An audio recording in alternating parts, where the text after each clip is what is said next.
조합원 여러분 반갑습니다. 노동자 방송 아나운서 김희연입니다.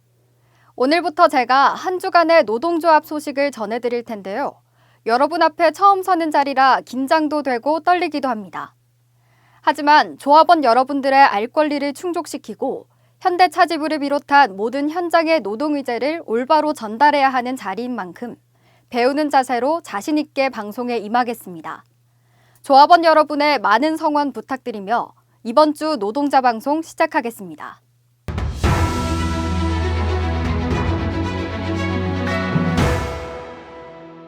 29일 운영위원회 간담회가 열렸습니다. 먼저 코로나19 백신 4차 접종과 관련한 근태 처리 및 적용 기간의 합의 사항을 보고했습니다. 접종 대상자 중 희망 직원에 대해 접종 당일과 이길 최대 2일의 유급 휴가를 부여하고 정상 근무 시 8시간 추가 보상하게 됩니다. 이는 9월 1일부터 11월 30일까지 4차 접종자에 한해 적용하니 참고 바랍니다. 이어 라인 가동 저해 예방을 위한 2023년 생산 휴무일 조정안을 공유했고 8월 31일 하이트 진로 폭력 탄압 규탄 민주노총 결의대회 일정을 공지했습니다. 현재 화물연대 투쟁 과정에서 대규모 연행과 노조 탄압이 이어지고 있어 연대의 힘이 필요한 시점인 만큼 조합원 여러분의 관심과 지지를 부탁드립니다.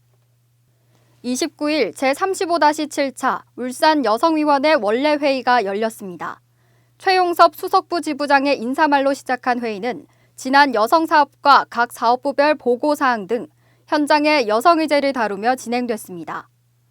이어 사택 어린이집 신축과 관련해 타사 어린이집 견학 내용을 보고하며 각 어린이집별 장단점을 통해 교사와 조합원 그리고 아이들에게 모두 최적화된 공간이 무엇일지 이야기를 나눴습니다.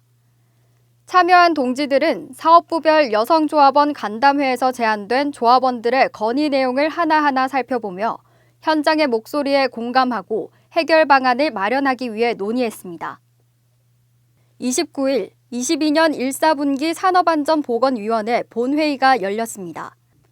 감염병, 근골격계 질환, 대상포진 예방접종 등 질병 이슈부터 노후화된 건물 및 지게차 교체와 안전화 품질 개선 등 업무 환경 문제, 그리고 위험성 평가 노사 공동 실시와 산보센터 응급실 이용 절차 개선 등 정책적인 부분까지 총 19개 안건을 두고 진행됐습니다. 특히 지부 노안실은 부산 업무상 질병판정위원회 산재심의 시 사측이 질병판정위원회에 참여하는 문제에 대해서는 끝까지 목소리를 높이며 해결의 의지를 내비쳤습니다. 현장의 안전이 노동자의 삶의 질 향상에 밀접하게 관계하는 만큼 합의를 이룬 안건에 대해서는 명확히 집행될 수 있도록 끝까지 감시하고 의견이 불일치한 일부 안건은 차기 협의에 완료될 수 있도록 최선을 다하겠습니다. 엔진, 소재, 통합 일반직 간담회가 열렸습니다.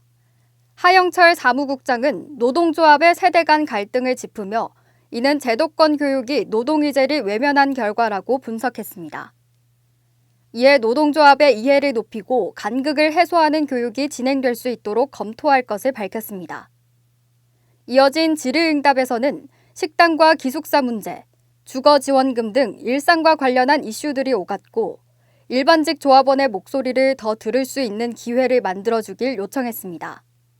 9대 집행부는 간담회 내용을 적극 반영해 믿고 함께할 수 있는 조합을 만들어 나가겠습니다. 29일 현장 여론조사위원 수련회가 열렸습니다. 먼저 서용대 정책실장이 기업과 인권의 이해라는 제목으로 인권 경영의 정의와 필요성을 강의했고 이어 황기돈 자문위원이 독일 금속노조 사례를 바탕으로 기술 발전에 따른 노동조합의 대응 전략을 발제했습니다. 마지막으로 곽상신 자문위원이 폭스바겐 임금 체계를 분석하며 자동차 산업의 세계적 흐름을 짚었습니다. 참석한 동지들은 긴 시간 진행된 교육을 통해 급변하는 정세 속에서 노동조합이 나아가야 할 방향을 파악하고 각 현장의 이해도를 높이는 데 최선을 다할 것을 다짐했습니다. 31일과 1일 양일에 걸쳐 3공장과 엔진사업부 실행위원 간담회가 열렸습니다. 22년 근골격계 질환 예방관리위원회의 안건 협의사항을 공유하는 자리로 총 21개의 이슈에 대한 취지 및 회사 의견을 보고했습니다. 지부 노안실은 재협의 과정을 통해 조합원의 요구사항이 개선될 수 있도록 노력할 것을 밝혔습니다. 이어 각 사업부별 3, 4분기 예방관리위원회 안건들도 추가적으로 공유하며 근골격계 질환으로부터 안전한 노동 환경을 만드는 데 뜻을 모았습니다. 1일 지부 문화 담당자 간담회가 열렸습니다. 먼저 금속노조 2, 3차 문화 담당자 회의 보고로 각 지부 문화사업 및 문화회 활동 내용과 각종 기획 공연 및 교육 계획 등의 안건을 공유했습니다. 이어 통합문화회 수련회부터 조합원 자녀 어울림 캠프까지 계획하고 진행했던 지부 문화사업을 보고하며 활동 내용을 점검했습니다. 튼튼한 노동조합의 배경에는 조합원들이 하나 될 수 있는 문화사업들이 있음을 짚으며 문화 담당자의 역할을 다시 한번 되새겼습니다. 1일과 2일 양일에 걸쳐 지부 및 위원회 법규 담당자 수련회가 열렸습니다. 먼저 현재 진행 중인 규정규칙 개정과 관련해 의견을 나누고 향후 방향을 다시 한번 점검했습니다. 이어 장석대 고문 변호사가 각종 소송 절차, 노동위원회 구제 절차 등 법률 분쟁 시 불리한 대우를 받지 않기 위해 알아야 할 각종 법률 절차에 대해 강의했습니다. 참석한 동지들은 법에 대한 기초 지식을 익히며 한층 더 단단한 노동조합 활동을 다짐했습니다. 31일부터 3일간 남양, 아산, 전주위원회를 방문하는 지부장 현장 순회 및 조합원 간담회가 진행됐습니다. 단체 교섭 타결 이후에 각 현장 분위기를 파악하고 하반기 사업의 방향성을 점검하기 위한 자리로 조합원들의 목소리를 가감없이 듣는 데 초점을 맞췄습니다. 또한 23년 임단협을 바라보는 조합원 동지들의 의견들을 수집하며 각 위원회별 현안 문제를 파악했습니다. 9대 집행부는 노동조합이 갈 길은 오직 현장에 있음을 기억하며 앞으로의 사업을 하나하나 진행해 나가겠습니다. 본격적인 수확의 계절이 돌아왔습니다. 특히 이즈음에는 한 해 농사를 무사히 마쳤음을 감사하며 햇곡식을 나누는 한가위를 보내게 되는데요. 여름처럼 무덥지도 겨울처럼 맹추위도 아닌 날씨가 이어지는 만큼 더도 말고 덜도 말고 한가위만 같으라는 이 작은 소망을 서로에게 전하기도 합니다. 그러나 모두가 행복해야 할 추석임에도 우리 주변의 노동 현장은 여전히 쓰리고 아픕니다. 최소한의 생계를 위해 몸을 던졌던 투쟁은 천문학적인 금액의 손해배상 청구로 돌아왔고 노동자를 부품처럼 여기는 고용의 불안이 계속되며 정부의 노동 의제는 경제 논리만으로 외면되기 일쑤인데요. 손에 손을 잡고 함께 도는 강강술래처럼 차별차폐를 외치는 우리나라 곳곳에 하나된 마음으로 연대하는 것이야말로 수세기를 이어온 명절의 참 가치가 아닐까 합니다. 9대 집행부는 그 정신을 기억하며 현장을 지켜나가겠습니다. 저희가 준비한 방송은 여기까지고요. 이 방송은 유튜브 채널 현대차 지부 노동자 방송과 지부 홈페이지에서 다시 보실 수 있습니다. 끝으로 안현호 지부장의 명절 인사 메시지 보내드리며 이번 주 노동자 방송 마치겠습니다. 고맙습니다. 반갑습니다. 조합원 동지 여러분, 지부장 안현호입니다.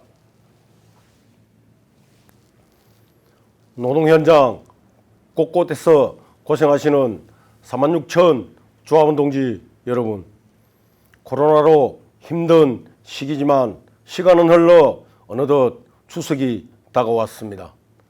현대차 지부는 35년 차 사업이 4개월도 채 남지 않았습니다. 남은 기간 현장 조합원과의 소통을 통해 22년 단체 교섭 별도 요구안 후속 조치와 3, 4분기 노사협의회 조합원의 뜻을 관철하는 데 최선의 노력을 다하겠습니다. 또한 2022년 규정규칙 개정을 통해 현장 조직력을 강화시켜 나가겠습니다. 존경하는 조합원 동지 여러분, 3일 후면 추석 연휴입니다. 잠시나마 근심, 걱정은 잊으시고 넉넉하고 풍요로운 마음으로 가족과 함께 건강하고 안전한 추석 명절 보내시길 기원합니다.